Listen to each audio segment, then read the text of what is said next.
बिस्मिल्लाहिर्रहमानिर्रहीम, अस्सलाम वालेकुम।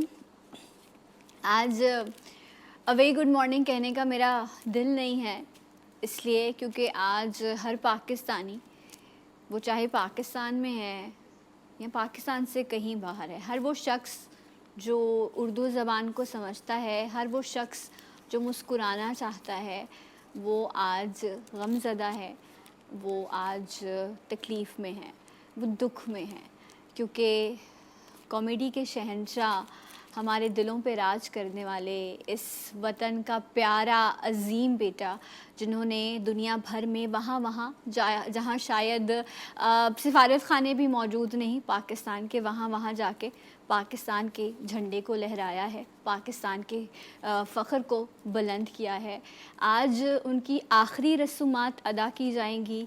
एक अदालत के बाद जर्मनी के हॉस्पिटल में वो इंतकाल कर गए। मैं ज़िक्र कर रही हूँ उमर शरीफ साहब का। आज उनका जस्ते खाकी सुबह कराची पहुंचाया गया और आज उनको सुपुर्द खाक किया जाएगा।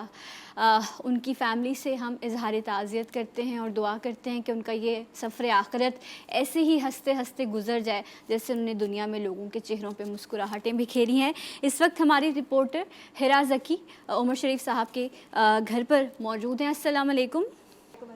जी हिरा, इस वक्त आप वहाँ क्या मनाजिर देख रही हैं और क्या किस वक्त जो है यहाँ पर सर्द खाने से बॉडी को लाया जाएगा और फिर आखिरी रसूमात का सिलसिला शुरू किया जाएगा? अपडेट कीजिएगा। जी हाँ, बिल्कुल। लेजेंड अदाकार और फ़नकार जो उमर शरीफ हैं, उनकी जो जस्द खाकी है कराची पहुँच चुकी है और उसमें यहाँ पर उनको एहदी सख्त में गुस्ल भी दिया जा चुका है। यहाँ जो उनके अहल खाना और यहाँ पर उनके जो अहल खाना उनसे बात हुई है हमारी, तो उनका ये कहना है कि 12 बजे का वक्त आया गया है जब जस्द खाकी जो है वो यहाँ पर घर पहुँचाया जाएगा। इसके अलावा यहाँ की रिश्तेदारों की अहल खाना की यहाँ पर मौजूद है, सभी तकरीबन अफसोस और गम में हैं। उनका ये कहना है कि एक बड़ा नाम था, वो बड़े मेहरबान दिल थे, जो हमेशा उनके मसाइल में आगे आगे होते थे। उनका ये कहना है कि यहाँ पर एक कीमती असासा थे हमारे मुल्क का, जो इस वक्त अब हमारे बीच में नहीं है।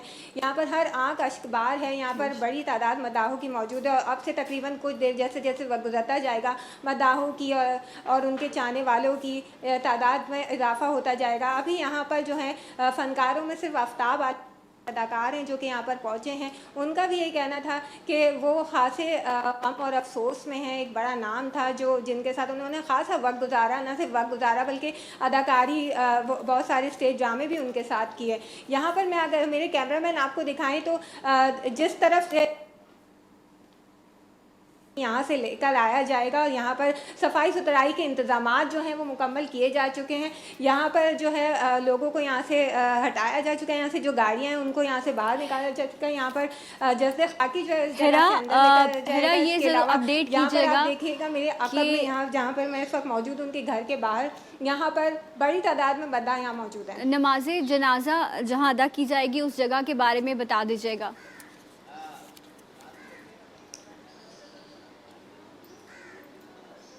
नमाज जनाजा यहाँ पर जब जज्द खाकी यहाँ पर पहुँचाया जाएगा, उसके बाद तकरीबन 1:30-2 बजे का वक्त बताया जा रहा है, जब यहाँ से जो है वो मैयत को जो है वो नमाज जनाजा के लिए जनाजा गाह लेकर जाया जाएगा। जनाजा गाह जो है वो उमर शरीफ पार्क है जो कि ज़ियाउद्दीन अस्पताल के पास है क्लिफ्टन में, वहाँ पर अदा की जाएगी। जिसके बाद उनका जो उनकी जो मैयत है उनकी आखिरी वसीयत के मुताबिक उनको उनकी तदफीन जो है वो अब्दुल्ला शाह गाज़ी के मज़ार में, कब्रिस्तान में की जाएगी। ठीक है, बहुत बहुत शुक्रिया। हिरा ज़की हमारे साथ मौजूद थी और एक अफसुर्दा फ़िज़ा है इस वक्त इस शहर की, हर आंख अश्कबार है, हर दिल रो रहा है और हम सबको मुस्कुराने वाले, हम सबके चेहरों पे मुस्कुराहटें बिखेरने वाले आज इस दुनिया से 2 अक्टूबर को इनका इंतकाल हुआ और आज जो है उनके आखिरी रसूमात, उनका उस हक़ को निभाया जाएगा और उनको सुपुर्द खाक किया जाएगा। उनकी वसीयत के मुताबिक हज़रत अब्दुल्ला शाह गाज़ी रहमतुल्लाह अलैह के मज़ार के अहाते में जो है वो उनकी तदफ़ीन की जाएगी। अभी भी जब उनको एयरपोर्ट से लाया जा रहा था तो बहुत सारे उनके मद्दाह, उनसे मोहब्बत करने वाले, उनको चाहने वाले वहाँ रास्ते में भी मौजूद थे। एम्बुलेंस पर फूल की पत्तियाँ नछावर की जा रही थी और अभी भी यही यही कहा जा रहा है और मुतवक्का भी ऐसा ही है कि उनके नमाज जनाजा में भी बड़ी तादाद में जो है वो लोग मौजूद होंगे। इस वक्त मोहब्बत का एक तकाज़ा ये भी है कि हम सब मिलकर दुआ करें कि अल्लाह ताला उनके घर वालों को, जिनको वो पीछे छोड़ गए, उनको सब्र दे और इसके साथ साथ जो है उनके सफ़र आखिरत को जो है वो आसान करे। नाज़रीन, ज़िंदगी है, ज़िंदगी बढ़ती रहती है और इंसान आगे बढ़ता रहता है। प्रोग्राम के आज 2 हिस्से हैं, जिसमें इंशाल्लाह ब्रेक के बाद जब मैं आऊँगी तो एक और टॉपिक जिस पर हम डिस्कशन करेंगे। इस वक्त जो है एक बड़ी अहम और ख़ास चीज़ जो हम खाते हैं उसका ताल्लुक़ हमारी सेहत के साथ बहुत ज़्यादा जुड़ा हो जाता है। अच्छा खाना, साफ़ सुथरा खाना जो हम खा रहे हैं, आया वो उसका टेम्परेचर मेंटेन किया गया या नहीं, और इस तरह की बहुत सारी चीज़ें हमने पिछले कुछ सालों में ऐसी भी ख़बरें सुनी है कि जी अच्छा खाना ना खाने की वजह से बहुत सारे मसाइल लोगों में पेश आए। तो इस वक्त एक कॉन्फ्रेंस होने जा रही है जिसमें फूड सिक्योरिटी के हवाले से जो है वो लोगों को आगाह किया जाएगा। और इस वक्त हमारे साथ मौजूद हैं ये इकरा अज़मत हैं जो आईटी फर्म पिक्सबिट स्टूडियो से हमें ज्वाइन कर रही हैं एंड ग्रीन ग्रोथ पाकिस्तान के प्लेटफॉर्म से ये कॉन्फ्रेंस करने जा रहे हैं जिसमें ये फूड एंड सिक्योरिटी के हवाले से लोगों को अवेयर करेंगे। अस्सलाम वालेकुम Iqra, thank you for your time. जी वालेकुम अस्सलाम। सना, कैसी हैं आप? मैं बिल्कुल ठीक हूँ इकरा, बहुत बहुत शुक्रिया आपके वक्त का। सबसे पहले ये बताइए कि ये तो बड़ा अहम मौजू है जिस पर गवर्नमेंट को इनिशिएट लेना चाहिए था, लेकिन एज अ प्राइवेट फर्म आप लोग काम कर रहे हैं, इसकी पीछे वजह क्या थी? अच्छा, बेसिकली सना प्राइवेट फर्म है हमारी। हम एक एनजीओ हैं, इस्लामाबाद बेस्ड हैं, और इसमें सिर्फ हम प्राइवेटली हम लोग इस पे काम नहीं करते। We have a support of ministry. और जैसे आपने बताया, अपकमिंग जो कॉन्फ्रेंस भी हमारी आ रही है वो भी हमारी जो ministry of food security and research की सपोर्ट से हम लोग ये कॉन्फ्रेंस करवाने जा रहे हैं इस्लामाबाद मैरियट होटल में इन कमिंग मंथ इन नवंबर। अच्छा, ये बताइए मुझे कि कोविड की वजह से बहुत ज़्यादा जहां हम मसाइल का शिकार हुए, वहीं भूख जो है, इफ्लास जो है, वो भी बहुत ज़्यादा बढ़ गया है। तो इस कॉन्फ्रेंस के ज़रिए ये आप लोगों की एनजीओ जो है वो पाकिस्तान में हंगर मैनेजमेंट के हवाले से क्या काम कर रही है? अच्छा, बेसिकली मैं आपको थोड़ा सा बता देती हूँ कि कोविड-19 की वजह से अगर आप बात करते हैं तो पूरी दुनिया में तकरीबन 161 मिलियन जो है people affected by food hunger. ठीक है, वो 2020 में उनकी हंगर रेट बढ़ गया था 2019 के बनिस्बत। और पूरे मुल्क, पूरे दुनिया में अगर बात की जाए तो हमारे पास जो स्टैट्स हैं वो 720 to 811 मिलियन पीपल हैं पूरी दुनिया में जो कि अभी फेस कर रहे हैं फूड हंगर। हम कॉन्टिनेंट की बात करें, ठीक है, डिफरेंट कॉन्टिनेंट की बात करें, जैसे एशिया है, और एशिया में हम बात करते हैं 418 मिलियन पीपल हैं जो कि कोविड-19 की वजह से जो है उन पे इफेक्ट आया है कोविड-19 की वजह से। 282 मिलियन पीपल हैं जो अफ्रीका से बिलोंग करते हैं, उन पे इफेक्ट किया है कोविड-19 ने। और ग्लोबली जो है 3.37 पीपल ऐसे लोग हैं अभी भी पूरी दुनिया में जो कि न्यूट्रिएंट फूड अफोर्ड नहीं कर सकते, और उनमें जो है वुमेन की जो आप कह सकते हैं chances of women are more higher than men. Right, क्योंकि मेल न्यूट्रिशन का भी हमें सामना करना पड़ता है। हम लोग ये मद्देनजर रखते हुए इन्हीं वजूहात के बिना पर हम जो है अपनी कॉन्फ्रेंस को जो है अवेयरनेस कैंपेन के तौर पे एग्जीक्यूट करने जा रहे हैं। अच्छा, ये बताइएगा क्योंकि अभी आपने जिक्र किया कि विटामिन्स और मिनरल्स की कमी डेफिनेटली जब आपको अच्छा खाना नहीं मिलेगा, और यहाँ पर तो बेसिक फूड भी अवेलेबल लोगों को नहीं हो पाता जिसकी वजह से मेल न्यूट्रिशन हो जाता है। सो इसको कैसे आप लोग अपनी इस कॉन्फ्रेंस के ज़रिए और अपनी स्ट्रैटेजीज़ के ज़रिए ओवरकम करेंगे? अच्छा, स्ट्रेटजीज तो देखें, हमारी जो एनजीओ का मकसद है बेसिकली वो है हम डिफरेंट सेमिनार्स और कॉन्फ्रेंसेस के थ्रू जो है लोगों में अवेयरनेस क्रिएट करते हैं।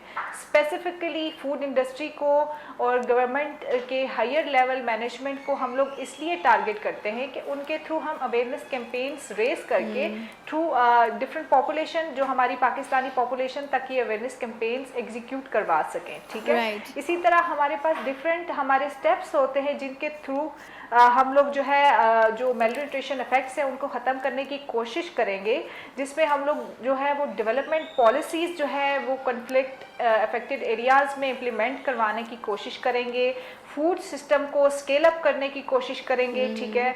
फिर वैल्यू चेन अडॉप्ट करके लोअर जो है वो कॉस्ट ऑफ जो हमारी पास कॉस्ट है न्यूट्रिशन फूड की, उसको कम करने की कोशिश करने में हमारी हेल्प मिलेगी। अच्छा, पॉवर्टी एंड स्ट्रक्चर इनइक्वालिटीज को टैकल करने में हमारे बहुत सी ऐसे इश्यूज हैं वो रेज होते हैं, उनको टैकल करने में हमें मदद मिलेगी। और जो हमारे पास डाइटरी प्लान और जो हमारे पास गुड हेल्थ के और एनवायरनमेंट को सपोर्ट करने के लिए जो प्रमोशन है वो भी गवर्नमेंट हमें जो है सपोर्ट करती है, उसको इनिशिएटिव लेने में हमारी मदद। इकरा ये बताइएगा कि इस वक्त जितने लोग आपको देख रहे हैं और इस चीज़ को आप लोग अपनी कॉन्फ्रेंस में भी हाईलाइट करने जा रहे हो कि what is food security and इसके साथ साथ जो फूड सेफ्टी मेजर्स हैं वो कितने इंपॉर्टेंट हैं, क्योंकि हम तो थर्ड वर्ल्ड कंट्री में आते हैं और यहाँ पर जहाँ लोगों को मतलब अल्लाह माफ़ करे वो तबका भी मौजूद है जो शायद कचरे से चुन के खाना खा लेता है, जिसको 2 वक्त की रोटी भी मैसर नहीं, वहाँ पर इस फूड सिक्योरिटी का जिक्र करना तो ये एक ख्वाब जैसा लगता है। जी बिल्कुल।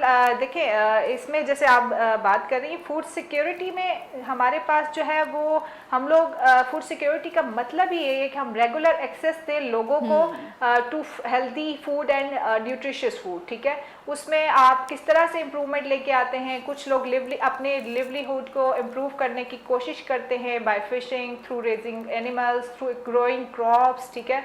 इसके अलावा जो डिफरेंट ट्रेनिंग्स दी जाती हैं ट्रेनिंग्स दी जाती हैं to how to produce more and better food and how to basically access to land market support supply। इसके अलावा अगर आप कोविड की बात करते हैं तो कोविड के अंदर भी और कोविड के बाहर भी अब आपको पता है, जैसे आपने जिक्र किया कि Pakistan third most waste country में कंसिडर किया गया है कि उन्होंने बहुत अच्छे से कोविड को मैनेज किया है and Pakistan third most best country में आता है इसलिए कि उन्होंने कोविड के जितने भी इश्यूज थे उनको बहुत अच्छे से मैनेज किया है। राइट। अच्छा, यूनाइटेड नेशन भी इस हवाले से बहुत काम करी, उस बारे में आगाह कीजिएगा। जी यूनाइटेड नेशन भी ऑफ कोर्स इसमें बहुत काम कर रही है, जिसमें बेसिकली यूनाइटेड नेशन के जो कुछ स्टेप्स हैं वो मैं आपसे ज़रूर शेयर करूंगी। जैसे वो अपनी लोकल एग्रीकल्चर को बहुत प्रमोट करते हैं, ठीक है। उनका जो लैंड टेन्योर है उसकी गवर्नेंस बहुत अच्छी है, उनके पास रिस्पॉन्सिबल इन्वेस्टमेंट्स हैं, फिर उनकी वुमेन राइट्स के हवाले से उनके बहुत अच्छे इनिशिएटिव्स हैं।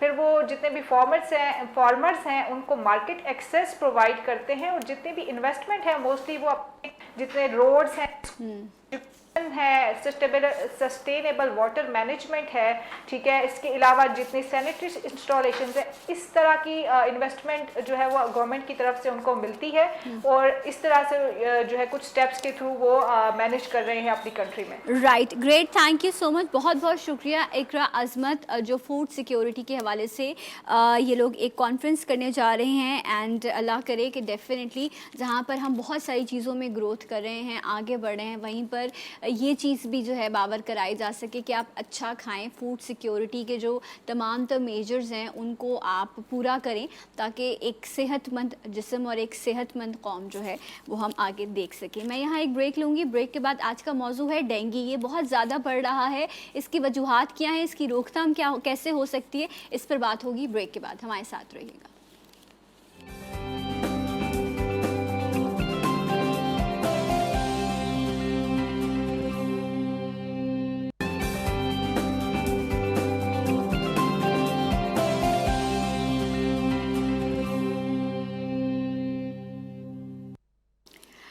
जी नाज़रीन, एक बार फिर से आप सबको प्रोग्राम में खुशामदीद कहते हैं। और जहां पर हम इस वक्त कोरोना से लड़ रहे हैं, कोरोना की वजह से घबराए में हैं, बड़ी तादाद में एक नुकसान जो है वो उठा चुके हैं, वहीं पर इस वक्त मॉस्किटो बॉर्न डिजीज़ जो हैं वो भी बहुत ज़्यादा बढ़ रही हैं। मलेरिया एंड स्पेशली डेंगू जो है उसमें बहुत इजाफा हो गया है। एक मैं ख़ुद जानती हूँ कुछ ऐसे लोगों को जिनके एक घर में 3-3 4-4 मरीज़ जो हैं वो डेंगू के हैं। अच्छा, अलामात जो हैं वो इसकी वजूहात क्या हैं, ये सारी चीज़ें आज के प्रोग्राम में हम डिस्कस करेंगे कि मच्छर के काटने से जो पैदा होने वाली बीमारियाँ हैं जिसमें बुखार का बढ़ जाना, ख़ारिश होना, अक्सर लोगों को नाक से मुँह से खून भी आने लग जाता है। आप डिफरेंस कैसे कर सकते हैं और फिर इसका इलाज और ट्रीटमेंट के हवाले से बात होगी। हमारे साथ मौजूद हैं क्योंकि नेचुरोपैथ के हवाले से इसमें बहुत सारी चीज़ें हैं, बहुत ज़्यादा इलाज लोग कर रहे होते हैं। ईसा भाई अस्सलाम वालेकुम, आपको खुश आमदीद कहते हैं। And we have with us doctor Rashid Khanzada. अस्सलाम वालेकुम डॉक्टर साहब, बहुत बहुत शुक्रिया आपके वक्त का। ईसा भाई, ये डेंगू है क्या, और ये मच्छर कहते हैं कि साफ़ पानी में पैदा होता है, इसको गंदा पानी भी नहीं चाहिए? अब बिल्कुल ऐसा ही है। और देखें, अल्लाह ताला का एक निज़ाम है, इसको मैन मेड भी कहते हैं, यानी कि इसके बढ़ाने में हमारा हिस्सा बड़ा है। और फर्स्ट टाइम जब ये डायग्नोज हुआ था, जापान के साइंटिस्ट जब रिसर्च कर रहे थे, किसी बंदे को बुखार था उसके ब्लड के ऊपर, तो फर्स्ट टाइम 1943 में डायग्नोज हुआ था डेंगू। और उसके बाद दुनिया में कई हलाकतें हुई इससे। लेकिन अल्लाह ताला कहते हैं ना कि मैं ज़मीन पर नहीं उतारूंगा उस बीमारी को जिसका मैं पहले इलाज न उतार लूँ। मेरी जो ज़्यादा इस पर फोकस रहा है, और हर सीज़न में मेरे देखने वाले जितने भी लोग हैं गौर करें, जब भी मार्केट में ये फल आता है, मीठा, इसको मीठा कहते हैं। अब तो ये जाने वाला है, कलर चेंज हो गया है, छोटे छोटे ग्रीन होते हैं। ओके, जब भी ये आएगा मार्केट में और जब ये ख़त्म होने वाला होगा, इसका एंड में डेंगू होगा। ठीक है। ये मेरी सालों से 10 साल से खट्टा और कड़वा। खट्टा और कड़वा। ठीक है। अगर हम ये अल्लाह की नेमत, वाला कहते हैं मैं नहीं उतारता हूँ ज़मीन पर उस बीमारी को जिसका मैं इलाज और ये पहले न उतार ऑरेंजेस से पहले आता है, और हाँ जी। इसका इस्तेमाल ज़रूरी है, जो ये खाते हैं सदियों उनको से बुजुर्ग करते चांसेस थे, कम होते हैं डेंगू के। बहुत ज़्यादा कम हो जाते हैं। ओके। आपकी बॉडी का इम्यून सिस्टम बढ़ जाता है, और इसमें जो विटामिन पाए जाते हैं, प्रिवेंट करते हैं आपकी बीमारी को होने को, तो किसी को भी। लेकिन आप 90% सेफ हो जाते हैं। ओके। आप बीमार होकर दवाइयाँ तलाश कर रहे अच्छा, हैं। चाहे ब्लड प्रेशर है, चाहे डायबिटीज़ है, या कुछ लोगों को जोड़ों का दर्द होता है, हर तरह का शख्स वो इसका इस्तेमाल बिल्कुल कर कर सकते हैं। अब तो एंड हो रही है, लेकिन उसके अलावा बहुत सारी चीज़ें हैं जो हम बताएंगे। और दूसरी बात ये है कि देखें, अल्लाह ताला ने, ये तो अब हम आज बैठ कर जिक्र कर रहे हैं, आप सूरह बकरा की 126 नंबर आयत पढ़ें तो अल्लाह कहते हैं कि इनसे कहो कि ये पूछ रहे हैं कि ये मच्छर क्या है, ये बहुत छोटी चीज़ है। हम छोटी से छोटी चीज़ को बयान करते हुए नहीं, है ना, कुरान इसको जिक्र कर रहा है। सही। तो हमें जो अब ख़ास तौर पर, क्योंकि आ चुका है, फैल चुका है, जैसे आपने कहा साफ पानी, हम घर में जब बॉटल्स खाली करते हैं, कैन खाली करते हैं, हम कोशिश करें उनको कवर रखें। पानी की अगर टैंकी आपकी है उसको कवर रखें, क्योंकि ये साफ पानी में, और विदिन 6 डेज के अंदर ये अपनी जो है ग्रोथ को बढ़ाता है। इसकी ब्रीड होती है। हाँ, उसमें हम साफ बहुत सारी पानी। प्लास्टिक की थैलियाँ, मतलब हमारी अपनी, क्योंकि दीन में तो है ना कि आप सफाई निस्बे ईमान है, उसका भी ख्याल रखें। गमलों में पानी डालते हुए एक्सेस ना हो पानी का, बहुत कि ज्यादा वहाँ ना पर हो। रहे, ठहरे ना, पानी ठहरे ना ना। रहे, राइट। और स्पेशली कराची में तो पानी का बहुत मसला है, तो लोग पानी को स्टोर करते हैं अपनी ज़रूरत को पूरा करने के लिए। ज़रूर कीजिए, बट उसको कवर करना है। आपने जितना इस्तेमाल करना है लिया, लेकिन उसको कवर करना इज़ वेरी इंपॉर्टेंट। डॉक्टर साहब, जब हम मॉस्किटो बॉर्न डिजीज़ की बात करते हैं तो मलेरिया जहन में आता है, फिर अब ये डेंगू भी है। एक तो मलेरिया, अगर कोई पेशेंट आता है बुखार के साथ आ रहा है, मलेरिया में और डेंगू में कैसे फ़र्क किया जा सकता है, और इसकी अलामत क्या होती है इंसानी जिस्म में? देखें, सबसे पहले मैं एक चीज़ बताना चाहूँगा कि मलेरिया जो है वो पैरासाइटिक इन्फेक्शन है, ठीक है। और जो डेंगू है वायरल है। अच्छा, डेंगू वायरल है, और वो वायरल है। इन्फेक्शन ये वायरस जो था, ये अफ्रीका में बंदरों से इंसानों के अंदर ट्रांसमिट हुआ। ऑलराइट। इसके अंदर होता इस तरह है कि मच्छरों की इकसाम है। तो जो एडीज़ इजिप्टी है, एक ख़ास किस्म है, उसकी भी फीमेल, ओके। एडीज़ इजिप्टी जो एक ये फीमेल मॉस्किटो है ना, मॉस्किटो डेंगू है, वाला। लेकिन वो एडीज़ इजिप्टी, ओके। जिसको टाइगर मॉस्किटो भी कहते हैं, जिसके ऊपर टाइगर की तरह वाइट से एक स्पॉट्स होते हैं। उसको वो जज कर सकते हैं कि आया ये इस तरह जी। से है। अच्छा, ये अब आप इस बात को समझिए कि ये वायरस है। इस वायरस को वेक्टर के तौर पर वायरस इस मच्छर को, जो एडीज़ इजिप्टी है, इसको यूज़ करता है।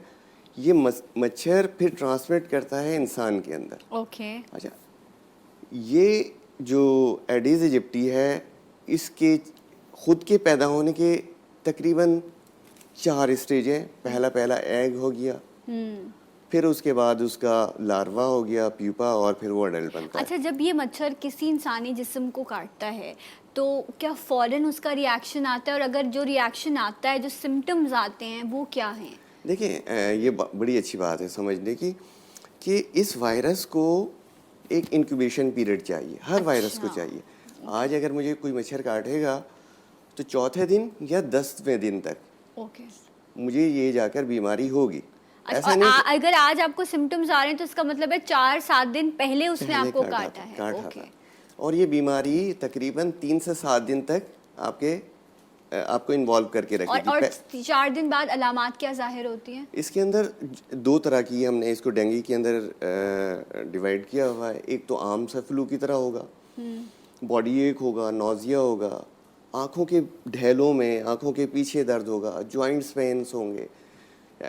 उसके अलावा इसके अंदर थोड़ी सी जिस तरह कमज़ोरी, नकाहत बहुत ज़्यादा समझी जाती है, और फ्लू लाइक सिम्टम्स जो होते हैं अच्छा, वो कोई सारे। ख़ास अलामत इसकी जो दूसरे बुखार से मुख्तलिफ हो? क्योंकि आजकल बुखार होता है तो फ़ौरन कोरोना का भी फ़ौरन सोच आती है। क्या इसमें लाइक लेडर टाइप फीवर होता है कि ऊपर, या हाई ग्रेड फीवर होता नहीं, है? वो जो लेडिन टाइप होता है वो तो हम स्टेप लेडिन फीवर जो कहलाता है वो तो टाइफाइड में होता है। ठीक है। इवनिंग राइस फीवर कहलाता है।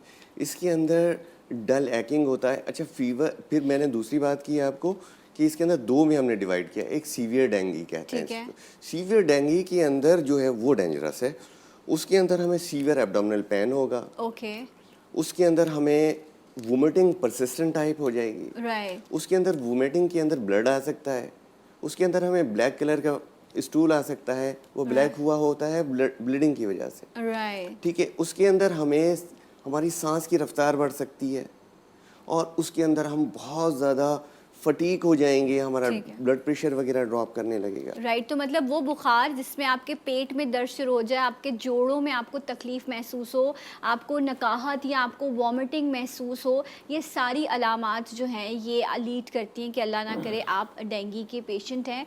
ईसा भाई, ये वो बीमारी है जो अल्लाह माफ़ करे जानलेवा भी साबित हो हाँ, जाती है बिल्कुल। अगर इसकी कंट्रोल ना क्योंकि किया इसमें जाए। सबसे सबसे बड़ा मसला ये होता है कि अगर खुदा ना खास्ता वो जो डॉक्टर साहब ने अलामात बताई ये तो अपनी जगह होती हैं, इमीडिएटली होना ये चाहिए कि इसमें ख़ास तौर पे CBC का जो एक सादा सा विद ESR कराया जाए, क्योंकि प्लेटलेट गिरने का इसमें जो चांसेस होते हैं ज़्यादा होते हैं, तो वो थोड़ा सा डेंजरस होता है किसी भी इंसान के लिए। अदरवाइज़ अलामात अगर छोटी मोटी भी हों तो मेरा ये ख्याल है कि बजाय कि आप घर में बैठें, आप फ़ौरन डॉक्टर के पास ज़रूर जाएं। अच्छा, ये प्लेटलेट्स कम बहुत ज़्यादा कुछ लोगों के ड्रॉप हो जाते हैं, फिर उनको ट्रांसफ्यूज भी करना पड़ता आई है। मीन वो तो डॉक्टर Transfusion देखेगा होती अगर है। किस लेवल तक का है, क्योंकि वो नॉर्मल रेंज तो 150 और टिल 450 तक होते हैं। अब वो किस हद तक ड्रॉप हुए हैं, वो जब तक रिपोर्ट डॉक्टर नहीं देखेगा तो वो पेशेंट खुद तो नहीं कर सकता। तो बेहतर है कि ऐसी कंडीशन में आप जहाँ भी रहते हैं आप जाकर डॉक्टर के पास मिलें, क्योंकि 2 चीज़ें मर्ज हो गई है ना। हमारे लोगों में इतनी अवेयरनेस तो है नहीं, वो डेंगू भी है और साथ में कोरोना चल रहा है, बहुत सारी चीज़ें हमारे यहाँ। तो अब देखें ना, बंदा सिर्फ नॉर्मल खांस भी रहा है तो बंदा डर जाता है डर कि जाता कहीं है। डेंगू तो नहीं है। तो बेहतर है उसको टेस्ट किया जाए। और सेकेंडली फूड, ये जो वेदर चल रहा है, कोशिश करें कि आप फ्राइड ना खाएं, रात ठीक को है। ज़्यादा खाना ना खाएं, बाहर ज़्यादा खाना ना खाएं, सिंपल रखें अपनी खुराक को। फ्रूट का इंटेक जिसमें सिट्रस फैमिली सही। ज़्यादा हो, अनार आया हुआ है Right. और ग्रेप फ्रूट ये है। सब चीज़ें हम डिस्कस करते हैं ब्रेक के बाद इंशाल्लाह। और क्योंकि जिस तरह डॉक्टर साहब ने कहा कि वायरल डिजीज़ और जो वायरल डिजीज़ होते हैं उनके बढ़ने के चांसेस बहुत ज़्यादा होते हैं और उसमें एहतियात लाजिम होती है। एहतियात क्या करनी है और फिर ट्रीटमेंट पे भी मज़ीद बात करेंगे। हमारे साथ रहिएगा। जी उठा पाकिस्तान।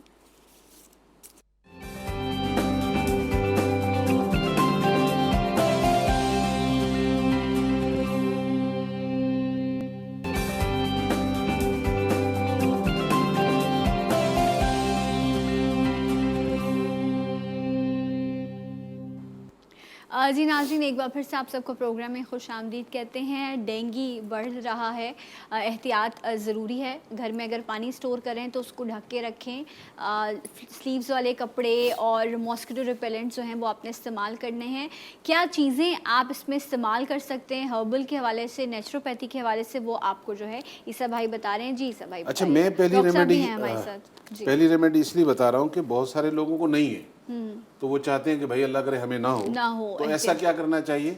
तो सिंपल सा ये है कि तुलसी के पत्ते, तुलसी के पत्ते, ठीक है, ये बिल्कुल इजीली कड़क मिल होते हैं, जाते हैं। इसको बिल्कुल आराम से मिल जाते हैं हर ओके। जगह। आपने करना ये है कि 1 कप पानी का लेना है, ओके। और ये देखें ½ टीस्पून तुलसी के पत्ते, क्योंकि कहवा बनाना होता है तो यहाँ क्योंकि पका नहीं रहा हूँ ठीक तो है। सिर्फ दिखा रहा हूँ। आधी तुलसी के चमची पत्ते, आपने हाँ। आधी चमची तुलसी के पत्तों का पाउडर डाल दिया, हाँ, और इसमें आपने चुटकी डालनी है काली मिर्च। ठीक है। इसका कहवा बनाना है, रोज 1 कप पीना है। राइट, 1 कप में तुलसी के पत्ते और काली मिर्च डाल के आपने जोश देना है और ये कावा आपने रोज इस्तेमाल करना है। ठीक है, और खुदा न खासा आपको हो चुका है, ओके, आप अपने डॉक्टर के पास भी जा रहे हैं, जरूर जाइए, साथ में ये मिरेकल भी घर में कर लीजिए। वो क्या? कि अनार ले लें।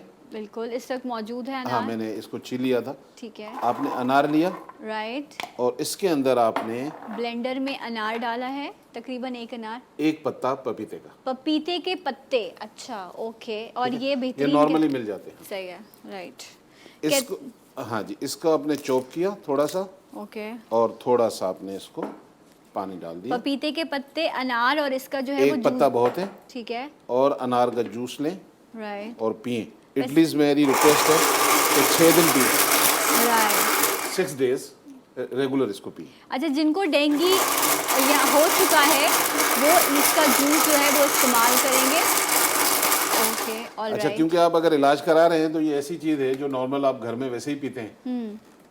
इसके जो अपने बेनिफिट हैं अनार के, वो तो अपनी जगह पे हैं। हाँ, इसको नीचे से जो है वो ऐसे निकालेंगे।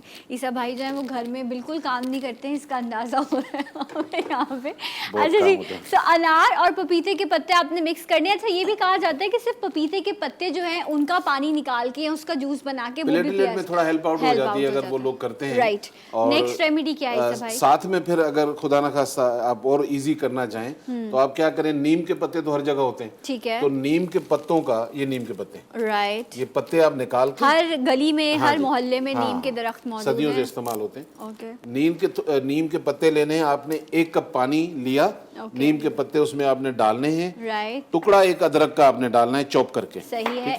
1 कप पानी में नीम के चंद कतरे, 1 लीफ आप ले लें ये वाला, हाँ जी। और ये आप इसको ऐसे जो है निकालें और आपने ये यूज और करना इसका भी कहवा ही बनाना है, है। इसका भी कहवा बनाना है। और ये कब इस्तेमाल करना है? डेली पी सकते हैं, दिन में 2 डेली पी दफा। सकते हैं। ये इम्यूनिटी के लिए इस्तेमाल किया जाता है? बेसिकली तो मल्टीपल चीज़ों के लिए आएगा, क्योंकि एंटीवायरस है, फंगस, एंटी फंगस है, जो इसमें जो चीज़ें पाई जाती हैं अल्लाह ताला ने जो रखी हुई हैं इसमें, आप थोड़ा सेफ हो जाते हैं। ओके, और राइट, सेफ्टी साथ में करनी है। बड़ी अहम चीज़ें वो हैं कि आप उन चीज़ों का ख्याल रखें जहाँ से ज़्यादा, राइट। और बड़ी अहम बात जो और वो आपने, सेफ्टी अभी डॉक्टर साहब आपको बताएंगे, जी। भी रेमेडीज कंप्लीट हो जाए जी। ईसा भाई, बस नेक्स्ट सिंपल, रेमेडी सिंपल है। ये कैसे इस्तेमाल करना है? ये कलौंजी का ऑयल है। ये अगर किसी ने कहवा बनाना है तो बेहतरीन, घर में आपके अदरक होता है, उसका सिंपल कहवा बनाएं, ओके। 3 से 4 ड्रॉप उसमें डाल के आप पिए। अच्छा। और डेली कुछ भी नहीं कर सकते हैं तो 3-4 ड्रॉप कलौंजी के बारे में तो आप जानते ही हैं कि अल्लाह के रसूल सल्लल्लाहु अलैहि वसल्लम ने फरमाया मौत के अलावा, लेकिन मसला ये कि हम बीमार होकर लेते हैं, इसको वैसे भी जिंदगी में लेना चाहिए। Right, 3 drop 4 drop daily basis पे ले लें। कलौंजी के अपने फायदे इससे ज़्यादा आप इसका इस्तेमाल मत कीजिएगा। ये कलौंजी का ऑयल है जो बड़ा रेयर मिलता है, एंड ये आप इस्तेमाल कर सकते हैं। अच्छा, और ये यहाँ पर ये मिठे मौजूद हैं जिसका अभी ईसा भाई जिक्र कर रहे थे कि इसका इस्तेमाल लाजमी है। डॉक्टर साहब यहाँ ये ज़रूर बता दीजिएगा कि अगर अल्लाह ना करे किसी घर में एक फ़र्द को उस फीमेल मॉस्किटो ने जो है वो बाइट किया है, जो इंक्यूबेशन पीरियड है, अब आपको तो नहीं पता कि इस शख्स को जो है वो मच्छर काट के गया और 4 दिन 5 दिन बाद अलामात ज़ाहिर होंगी, तो फिर ऐसी कंडीशन में एहतियात कैसी होगी और घर के बाकी लोगों को कैसे बचाया जाए? देखिए, सबसे पहले तो हमें करना ये है कि अगर किसी को सिम्टम्स आ गए,